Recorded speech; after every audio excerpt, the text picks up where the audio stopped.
रात के ठीक 3 बजे थे और सिया की नींद अचानक ही खुल गई।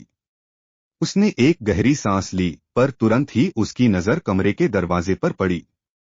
दरवाजा आधा खुला था, जबकि उसे अच्छी तरह याद था कि सोने से पहले उसने उसे अंदर से बंद किया था। एक अजीब सी ठंडी हवा कमरे में फैली हुई थी।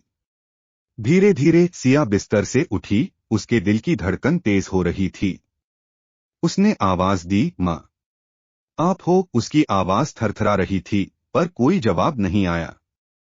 बस दरवाजे के ठीक पीछे से किसी के सांस लेने की एक धीमी भारी आवाज सुनाई दी। यह इतनी पास से आ रही थी कि सिया को लगा कि कोई बस दरवाजे के ठीक दूसरी तरफ खड़ा है। वह डर के मारे कांप उठी, उसकी हिम्मत जवाब दे रही थी। कौन है वहां? उसने फिर पूछा। इस बार उसकी आवाज मुश्किल से निकली। और जैसे ही उसने सवाल पूछा, सांसों की आवाज बंद हो गई। पूरा कमरा खामोशी में डूब गया, पर यह खामोशी और भी ज्यादा डरावनी थी।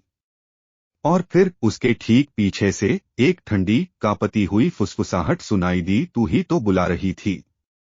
उसी पल कमरे की लाइट एक बार जोर से झपकी और दरवाजा धीरे धीरे अपने आप बंद हो गया, जैसे किसी अदृश्य हाथ ने उसे धकेल दिया हो।